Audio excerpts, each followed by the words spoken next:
안녕하세요. 책 읽어주는 편안한 엄마입니다. 오늘은 작가 장성욱의 단편 비극의 제왕을 읽어드리겠습니다. 모든 술자리에 그녀를 불러냈고 둘이 만나도 마찬가지였다. 불행하게도 언제나 먼저 취하는 쪽은 나였다. 때문에 번번이 그녀의 부축을 받아 귀가했다. 결국 내가 술이나 처마시려고 너랑 사귀는 줄 아냐? 는 말과 함께 차였다. 장성욱 지음 비극의 제왕. 언제부턴가 우리는 그를 비극의 제왕이라고 불렀다. 물론 처음부터 그렇게 부른 것은 아니었다. 처음에는 그의 이름을 따서 비극의 제왕이라고 부르던 것이 변하여 비극의 제왕이 된 것이다. 지난 1년 동안 그는 우리 세 사람의 방을 각각 옮겨 다니며 살았다. 다른 두 사람도 그랬는지는 모르겠지만 이상하게도 술기운이 오르면 방구석에서 구부정한 자세로 노트북을 바라보고 있을 그의 뒷모습이 떠오르곤 했다. 그럴 때면 저절로 이런 말이 나왔다. 방에 가서 한 잔 더 할까? 그 말이 재환을 보러 가자는 얘기임을 알기에 모두 잠자코 고개를 끄덕였다. 술과 간단한 안주거리를 사들고 현관문을 열면 거기에는 항상 비극의 제왕이 있었다. 마치 누구나의 방에 하나쯤은 놓여있는 탁상시계처럼 그는 들어서는 우리를 보며 말했다. 형들 오셨어요? 처음 그를 본 것은 퇴근 후에 들른 기철의 자취방에서였다. 100kg이 넘는 거구의 몸으로 바닥에 놓인 노트북을 구부정한 자세로 바라보고 있는 그의 모습은 마치 거대한 번데기를 찌그러뜨려 놓은 것처럼 보였다. 희화적인 모습이었다. 누구냐는 나의 물음에 기철은 그저 아는 동생이라고만 말했다. 나, 민석, 기철, 그리고 비극의 제왕은 그날 밤 함께 술을 마셨다. 나는 원래 술이 센 편이었지만 비극의 제왕 역시 도시 취한 기미가 보이지 않았다. 민석과 기철은 이미 취해서 잠이 들어버렸고 나는 처음 보는 그와 조용히 술잔을 비워냈다. 대면대면한 자리였다. 그는 소주를 한 모금 입에 머금은 후에 입속에서 오래도록 굴리다가 삼키기를 반복했다. 술잔을 들고 다도를 펼치는 듯한 기묘한 광경이었다. 술기운이 오르기 시작했다. 그는 내 인생에서 만난 나보다 술을 잘 마시는 두 번째 인간이었다. 눕고 싶었지만 이미 두 사람이 누워버린 기철의 방에는 우리가 술을 마시고 있는 자리 외에는 공간이 남아있지 않았다. 내가 하품을 하자 그가 기다렸다는 듯이 말했다. 졸리면 주무세요. 무심코 누워있는 두 사람을 내려다보았다. 내 의중을 읽었는지 그가 사람 좋게 웃으며 말했다. 저는 저기서. 비극의 제왕이 손가락으로 가리킨 방향에는 책상과 의자가 있었다. 옷장을 제외하면 기철의 방에서 가구라고 부를 수 있는 유일한 물건이었다. 거대한 몸을 차곡차곡 접어서 올려두지 않는 이상 그 자리에서 자는 것은 불가능해 보였다. 어떻게? 저는 괜찮아요. 그가 먼저 일어나 술병을 치우기 시작했다. 몸짓과는 다르게 재빠른 동작이었다. 나와의 술자리가 불편했나? 못내 신경이 쓰였다. 정리를 돕고 싶었지만 다리가 풀려 오히려 방해가 될 것 같았다. 나에게는 술에 취하면 다리가 먼저 풀리는 단점이 있었다. 정리를 마친 그가 불을 껐다. 나는 이불도 없이 그가 만들어준 빈자리에 누워 눈을 감았다. 먼저 누운 두 사람이 한 장뿐인 이불을 이미 차지한 터였다. 형들 부러워요. 까무룩 잠이 들었나 싶었을 때 어디선가 목소리가 들려왔다. 깜짝 놀라 눈을 뜨고 두리번거렸다. 등을 돌린 채로 의자에 앉아있는 그의 뒷모습이 보였다. 쭈그려 앉아 있는지 의자 밑으로 다리가 보이지 않았다. 책상에 놓인 모니터 불빛을 받은 그의 새까만 뒤통수가 거대한 구멍처럼 떠 있을 뿐이었다. 노트북으로부터 비명소리가 흘러나왔다. 기기괴괴한 풍경이었다. 비극의 제왕의 주된 수입은 온라인 게임을 통해서 나왔다. 그는 방바닥에 노트북을 놓고 종일 구부정한 자세로 게임에 몰두했다. 매일을 하루처럼 가상세계에 펼쳐진 전쟁터에서 몬스터들을 도륙했고 보상으로 주어지는 아이템이나 사이버머니를 현금화시켰다. 때문에 기철의 방은 몬스터가 내지르는 비명으로 도살장을 방불케 했다. 그 소리에 노이로제가 걸릴 지경이 된 기철은 그에게 자신이 공연하는 소극장에 나와 아르바이트라도 할 생각이 없냐고 물었다. 그의 대답은 간단했다. 거기선 레벨이 오르지 않잖아요. 결국 기철은 그에게 헤드셋을 선물했고 자취방은 평화를 되찾았다. 기철은 그런 글을 두고 여러 의미로 대단한 놈이라고 말했다. 기철이 비극의 제왕에게 나가달라고 말한 것은 두 사람이 함께 산 지 3개월이 지난 후였다.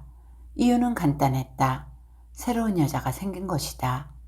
우리 중 가장 심이 흐린 기철이었지만 여자 문제에 있어서만큼은 남달랐다. 그의 새로운 여자친구는 굳이 만나지 않아도 쉽게 떠올릴 수 있었다. 연극 배우인 기철은 꼴에 인터넷에 팬카페도 가지고 있었다. 정회원은 76명, 운영자는 기철 자신이었다. 자신의 팬카페를 직접 만들어서 운영하는 것은 좀 나쁘끄럽지 않느냐는 나의 질문에 그는 요즘은 자기 PR 시대니까 라고 대답했다. 콧날이 살짝 휘기는 했지만 충분히 호감을 주는 인상이었고 외모에서 나오는 자신감 때문인지 누구 앞에서 긴장하는 법이 없었다. 때문에 주위에는 항상 여자들이 들끓었다. 기철은 그 중에서도 기가 막히게 자신에게 맞는 여자들을 찾아냈다. 개별적으로 구분되지 않는 그녀들은 자신의 문화적 취향이 특별하다고 믿는 부류였다. 기철은 그녀들에게 자신이 아직까지 때를 못 만난 예술가라는 이미지를 심어주는 데 능했다. 굳이 얘기하자면 기철의 연기는 형편없는 쪽에 가까웠다. 그 때문인지 간간히 영문을 알 수 없는 실험극 따위에 적은 보수로 캐스팅됐다. 일부 이상한 연출가들은 어눌하게 대사를 읊는 그의 연기를 좋아했다. 그런 배역들은 기철에게 좋은 바리케이트가 되어주었다. 그녀들은 가난한 예술가인 기철을 위해서 기꺼이 자신의 지갑을 비롯한 모든 것을 내주었다. 봉사활동과 구분이 가지 않는 그러한 연애활동은 그녀들에게 스스로를 예술을 사랑하는 신비안을 갖춘 문화인이라는 일종의 자기최면을 걸어주는 것처럼 보였다. 대학로에 30분 정도만 앉아 있어도 그런 여자들 한 트럭은 볼 수 있어. 기철의 말이었다. 그런 기철의 방에서 비극의 제왕이 3개월을 넘게 체류했다는 것은 기적에 가까운 일이었다. 주섬주섬 자신의 짐을 챙긴 비극의 제왕은 당연하게도 민석의 집으로 향했다. 갑작스런 방문에 당황한 집주인 앞에서 그는 한국어에 능숙하지 못한 외국인처럼 어절마다 또박또박 힘을 주어 말했다고 한다. 저는 갈 곳이 없습니다. 월세 5만 원에 전기세를 부담하는 조건으로 비극의 제왕은 민석과 함께 살게 되었다. 그의 처지가 딱하기도 했지만 민석에게 당장 급한 것은 돈이었다. 돈 5만 원이면 모텔 일반실의 평일 숙박비가 나온다. 여자친구가 있는 민석에게는 거부하기 힘든 조건이었을 것이다. 우리와 만나는 시간을 제외하고는 대부분의 시간을 학교 열람실에서 보내는 그에게 방은 그저 찜질방의 수면실이나 마찬가지였다. 또한 민석의 방은 여자친구를 데려오기에는 너무 고지대에 위치했고 좁았다. 똑똑한 그는 이런저런 조건을 따져봤을 때 비극의 제왕과 함께 사는 것이 나쁘지 않겠다는 결론을 내렸다. 그즈음 민석은 언제나 나에게 돈을 빌리러 왔다. 묻지는 않았지만 기철에게도 찾아가는 눈치였다. 회사 근처 술집에서 소주잔을 물끄러미 바라보던 민석이 말했다. 등록금이 너무 올랐어. 요즘 방값 등록금 투쟁 같은 것도 하던데. 목돈을 빌려달라고 할까봐 겁을 먹은 나는 재빨리 말을 잘랐다. 민석이 고개를 들어 나를 보았다. 야, 그런다고 한번 올라간 돈이 어떻게 내려오냐. 차라리 시위할 시간에 공부해서 장학금 받는 게 똑똑한 거야. 하여간 머리도 나쁜 것들이 꼴의 대학생들이라고.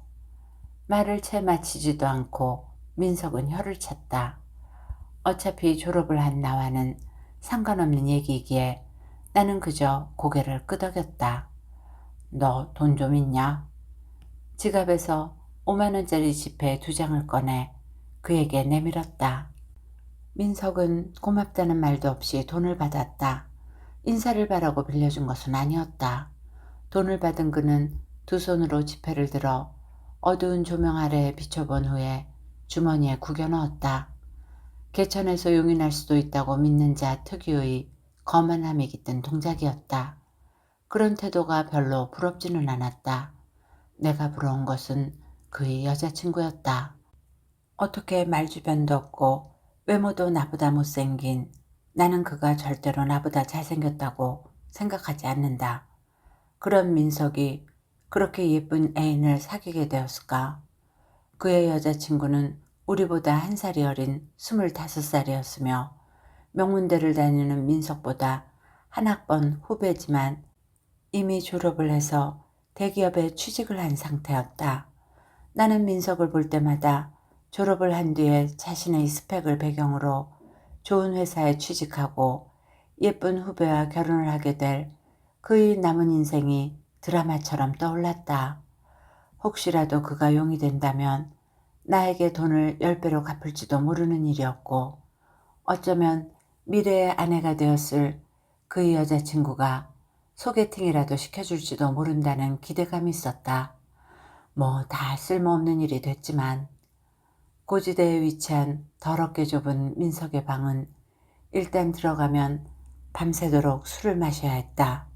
도무지 네 사람이 누울 공간이 나오지 않을 정도로 좁기 때문이었다. 형들 오셨네요. 잠깐만요.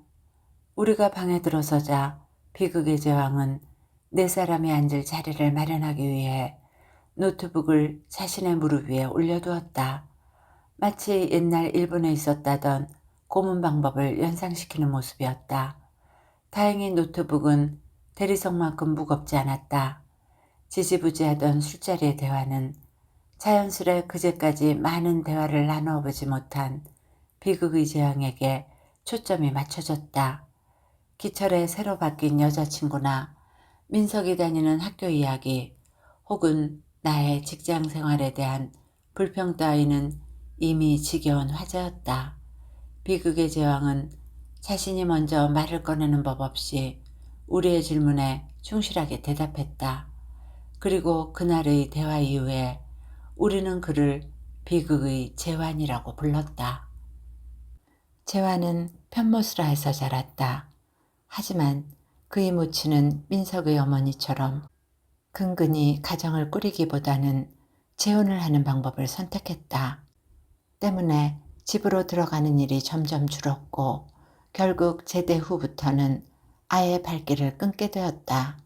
마찬가지로 편모스라에서 자란 민석은 저런 이라고 말했다. 또한 2년제 대학을 나온 기철보다도 학력이 짧았다.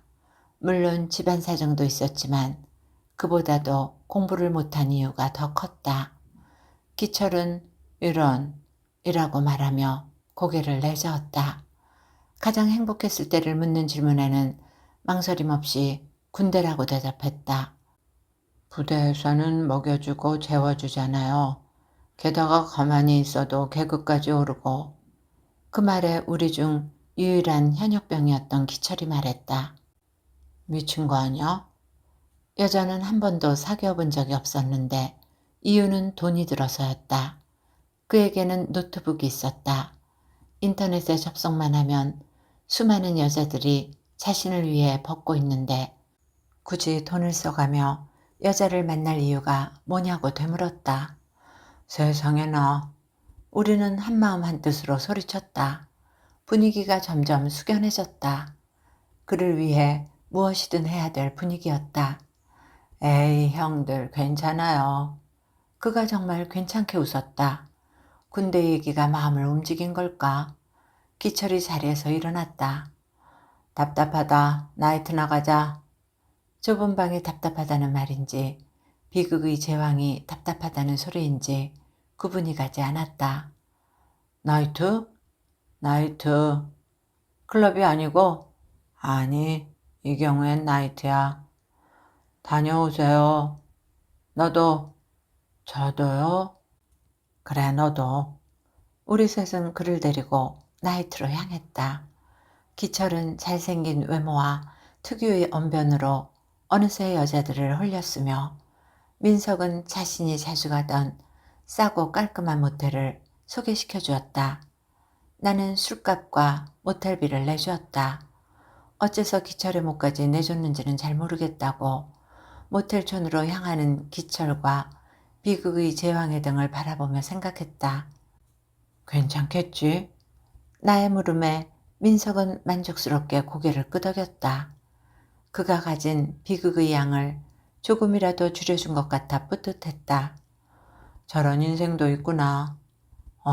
완전히 비극의 결정판이야. 비극의 제왕이네. 막 고해성사를 마치고 나온 것처럼 상쾌한 기분이었다. 우리의 눈앞에는 양쪽으로 늘어선 모텔촌의 화려한 간판들이 전멸하고 있었다. 최신식 인테리어, 환상의 안마의자, 홈시어터 완비, 모두 우리의 방에는 없는 것들이었다. 나에게도 한 번이지만 여자친구가 있었다. 민석의 애인보다는 못했지만 그래도 귀여운 얼굴에 많은 장점을 가진 사람이었다. 대학교 1년 선배였던 그녀는 무엇보다도 내가 군인 면제라는 사실을 마음에 들어 했다. 알고 보니 그녀의 전 애인은 군대에서 수신자 부담으로 이별을 통보한 학교 선배였다. 이유는 모르겠지만 그녀를 바라보면 내 머릿속에는 항상 노란색 유치원 버스에서 내린 아이가 엄마를 향해 달려가는 모습이 그려졌다. 그녀의 단점이라면 나보다 술을 잘 마신다는 것이었다. 당시 20살이었던 나는 여자와 섹스를 하는 방법을 17가지 알고 있었지만 그중 16가지는 일단 여자를 취하게 만들어야 했다. 나머지 하나는 총이 필요했다. 총이 없었기 때문에 그녀와는 주구장창 술만 마셨다. 모든 술자리에 그녀를 불러냈고 둘이 만나도 마찬가지였다. 불행하게도 언제나 먼저 취하는 쪽은 나였다. 때문에 번번이 그녀의 부축을 받아 귀가했다. 결국 내가 술이나 처마시려고 너랑 사귀는 줄 아냐? 는 말과 함께 차였다. 예나 지금이나 취하면 다리가 먼저 풀리는 것은 나의 단점이었지만 더 큰 문제는 따로 있었다. 그녀의 단점은 나보다 술을 잘 마신다는 것 하나였지만 다른 여자들의 장점은 나보다 술을 못 마신다는 것뿐이었다. 다른 여자들한테는 도무지 노란색 유치원 버스도 거기에서 내리는 아이도 떠오르지 않았다. 1년 전인가에 우연히 학교 모임에서 만난 그녀에게 이런 사실들을 털어놓자 그녀는 이렇게 말했다. 네가 그냥 쿨하게 한번 자자고 했으면 잘 수도 있었어. 그럼 지금이라도 잘래? 꺼져. 결국 그날도 나는 술에 흠뻑 취했고 다리가 풀린 채로 공원 벤치에서 아침을 맞았다. 그래서 나는 여전히 동정이다. 다른 친구들에게는 비밀이지만. 와중에 우리 사이에 조그만 균열이 생겼다. 민석이 애인과 헤어지게 된 일이었다. 소식을 들은 나는 기철에게 전화를 걸었다. 들었어? 어떻게 해야 되지? 글쎄, 찾아가 봐야 하나? 우리는 침묵했다.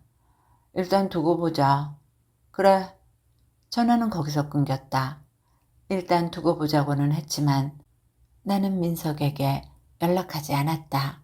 민석 쪽에서 두어 번 전화가 왔지만 바쁘다며 통화를 피했다. 자연스레 기철과의 연락도 뜸해졌다. 26의 나이였지만 우리는 아직 누군가의 비극을 마주했을 때 어떤 표정을 지어야 하는지 알 수 없었다.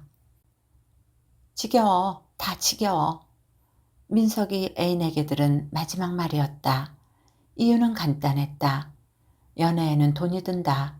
비극의 제왕의 말처럼 간간히 돈을 빌려가긴 했지만 그런 푼돈으로는 기껏해야 4시간 정도의 대실료와 밥 한 끼 정도밖에 먹을 수 없었다. 3달마다 찾아오는 100일이다, 200일이다 하는 두 사람만의 기념일, 달마다 껴있는 사탕이나 초콜릿 따위를 선물하는 온갖 난삽한 이름의 날들은 돈이 없는 민석에게는 부담이었다. 그때마다 그는 그녀에게 기어들어가는 목소리로 사과했다. 그녀는 괜찮다고 고개를 끄덕였지만 당연하게도 괜찮을 리 없었다. 그날도 마찬가지였다. 막 모텔을 빠져나와 스타벅스에서 자신의 카드로 두 사람 몫의 커피값 8,400원을 계산하는 그녀 앞에서 민석은 나직하게 말했다. 미안해. 그때 점원이 고개를 들어 그녀를 봤을까? 민석은 늘 그러던 것처럼 시선을 내리깔고 바닥을 혹은 자신의 신발을 내려다보고 있었을까? 하여간 그녀는 갑자기 들고 있던 트레이를 바닥에 내동댕이 치며 발작적으로 소리를 질렀다고 한다. 지겨워! 다 지겨워! 그녀는 민석을 남겨둔 채 스타벅스를 빠져나갔다. 바닥은 시럽을 넣지 않은 2잔 분량의 아메리카노로 흥건했다. 다갈색 얼룩을 망연히 바라보던 민석을 움직이게 만든 것은 점원의 목소리였다. 감사합니다. 사인해 주세요.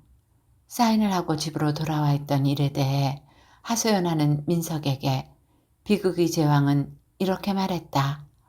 거 봐요. 여자들은 그저 돈만 밝힌다니까요. 나가. 네? 저기 있는 점문을 열고 나가라고.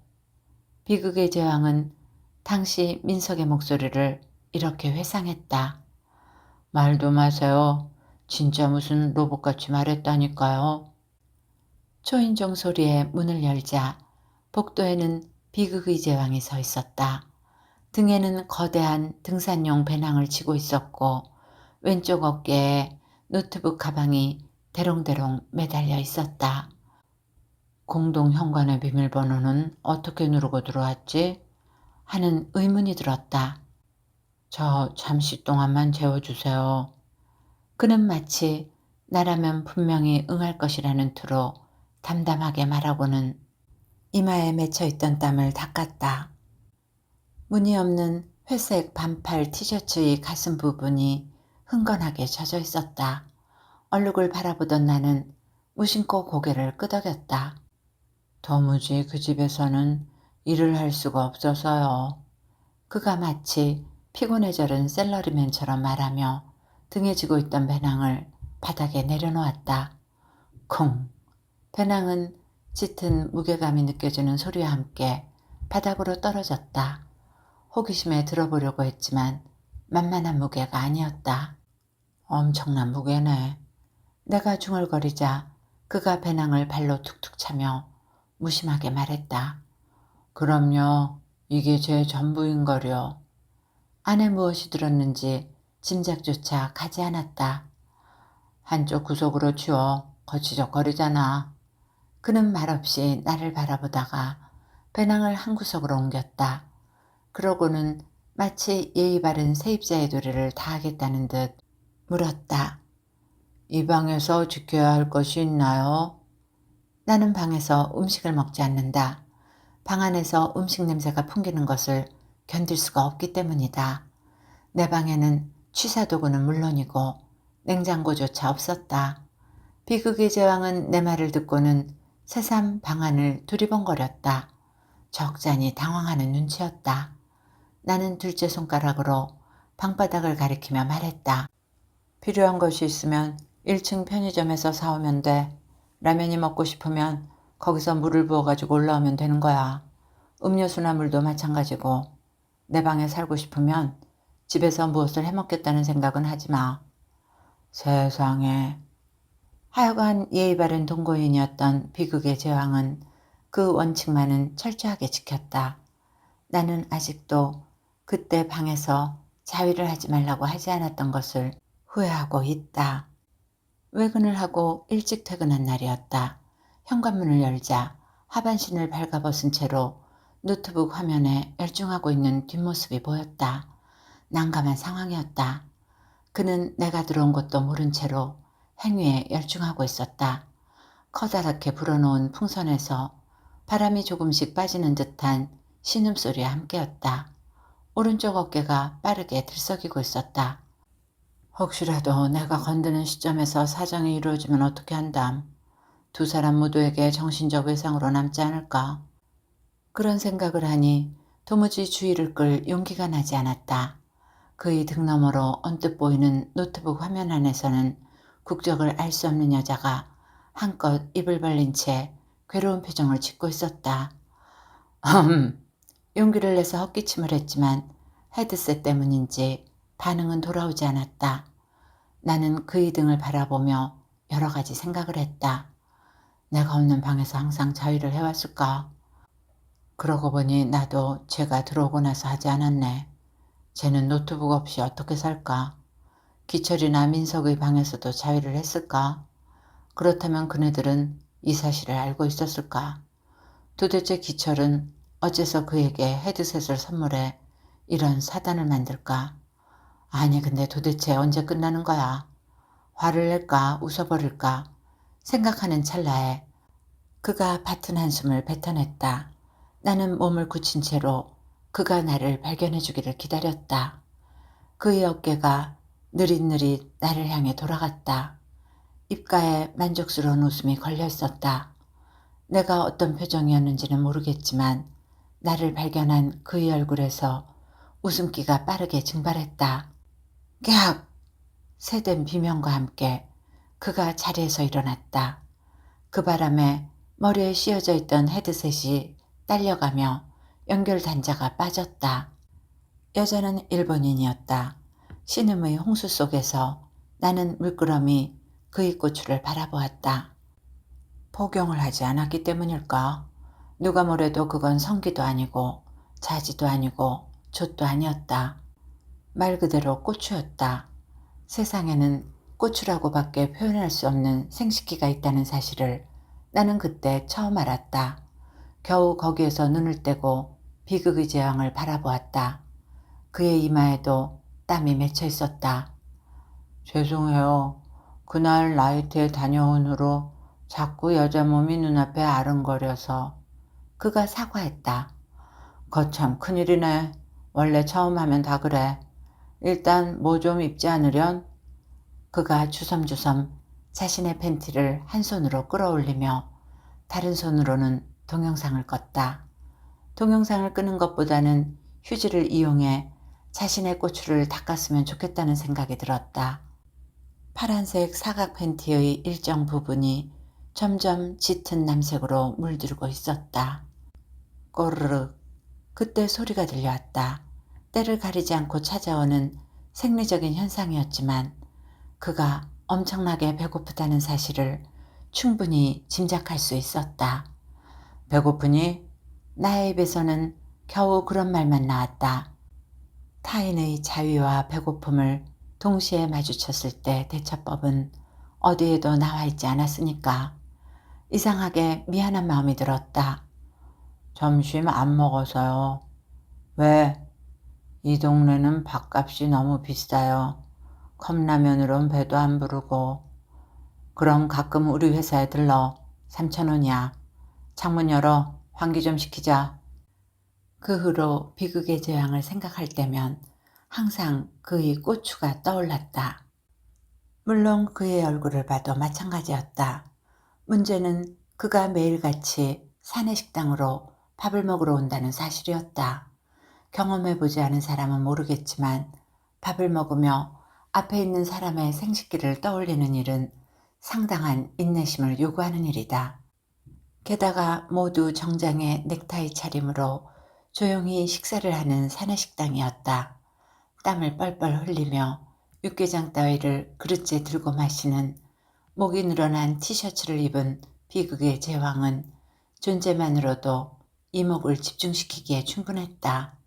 직원들은 밥을 매일 함께 먹는 우리를 보며 수군거렸다.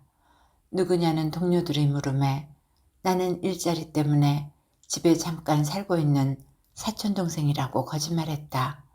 물론 포스트잇처럼 이런 말을 덧붙이는 것을 잊지 않았다. 아시다시피 요즘 취업난이 심각하잖아요.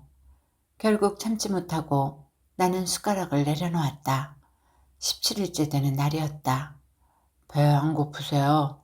아, 참, 제 컴퓨터 말이에요. 그날 이후로 이상하게 엔터키가 잘 안 눌려요. 이상하죠? 이 연근조림 제가 먹어도 돼요? 먹어. 근데 있잖아. 네? 내가 회사에 식사를 하러 오라고 한 건 이렇게 매일 찾아오라는 뜻이 아니었어. 그냥 가끔 와서 먹고 가라는 거지. 오늘로 벌써 17일째야. 회사 사람들이 의아하게 생각하고 있어. 만날 너희랑 술을 마셔서 미처 모를 수도 있겠지만 나는 어엿한 회사원이야.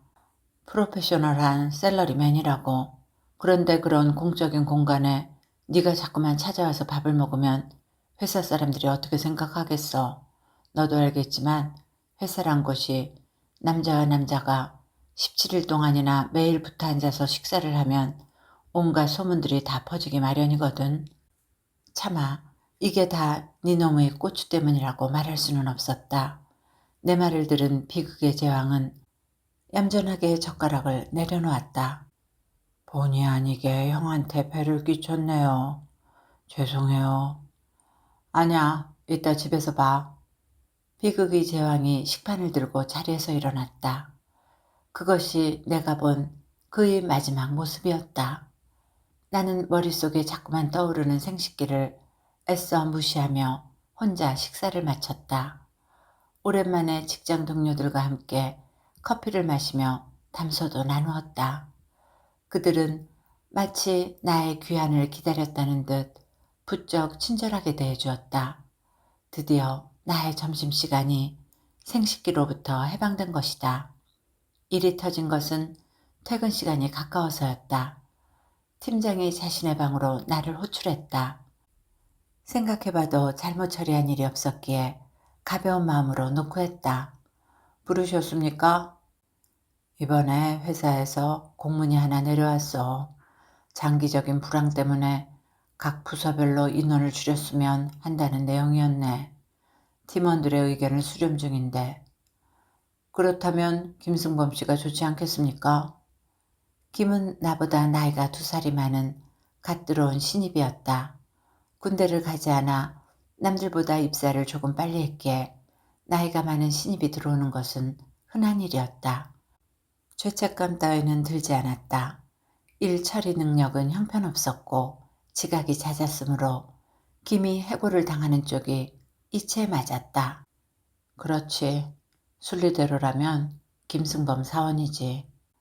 나는 잠자코 다음 말을 기다리며 팀장의 입술을 바라보았다. 그런데 말야, 김승범 씨가 홀몸이 아닌 것은 알고 있나? 결혼도 했고 지금 와이프가 임신 중이라네. 몰랐습니다. 하지만 그런 사사로운 정에 이끌려서는 일 처리를 똑바로 할 수 없다고 생각합니다. 팀장은 대꾸도 없이 입술을 굳히고 뜸을 들이기 시작했다. 진우 씨, 진우 씨는 아직 어려. 어리다는 것은 앞으로도 기회가 많다는 뜻이지. 잠깐만요. 그제까지 말이 없던 팀장이 이번에는 나의 제지에도 아랑곳하지 않고 말을 쏟아내기 시작했다. 진우 씨 정도의 일처리 능력이면 충분히 더 좋은 회사에서 더 좋은 조건으로 일을 할 수가 있네. 지금 저에게 사직을 권고하시는 겁니까? 팀장이 깍지 낀 손 위에 턱을 올려놓았다. 주둥이가 한 일자를 그리고 있었다. 직원들과는 저번 점심시간에 이미 회의를 마쳤네. 추천장이 필요하면 언제든지 찾아와. 미안하게 됐네. 그리고 말야, 회사 사람들이 진우 씨 그런 차가운 성품을 별로 마음에 들어 하지 않는다는 것은 아나. 회식도 요리조리 빠지고, 뭐 요즘 젊은 사람들 사이에서는 쿨하다고 하고 프로 같다고도 하는 것 같지만 우리 회사의 가족 같은 분위기하고는 조금 안 맞는 것이 사실이네. 당장 직장 후배의 와이프가 임신한 것도 모르지 않나? 이건 부당해고입니다. 노동부에 신고하겠습니다. 나도 경비를 부르겠네. 두고 보십시오. 도대체 무엇을 두고 보자는 것인지 나조차도 알 수 없었다. 알 수 있는 것이라면 김과 팀장이 해병대 출신이라는 사실뿐이었다. 사무실로 돌아와 주섬주섬 짐을 챙겼다. 가족 같은 좋아하시네. 내가 중얼거렸지만 아무도 듣지 못했는지 반응이 없었다. 정말 가족 같았다. 온갖 잡동사니로 터질 것 같은 서류 가방을 들고 사무실을 빠져나와 방으로 향했다. 가방 속에서 휴대폰이 울렸다. 짐을 챙기다가 같이 쓸려간 모양이었다. 지퍼가 열리는 순간 안에 들어있던 온갖 잡동사니들이 튀어나와 바닥으로 흩어졌다. 망할. 기철의 전화였다. 여보세요? 진우냐? 오랜만이네. 민석이 애인과 헤어진 후에 오랜만에 하는 통화였다. 어색했다. 잘 지냈냐? 몸은 괜찮고? 기철이 오랜만에 보는 친척 어른처럼 나의 안부를 물었다.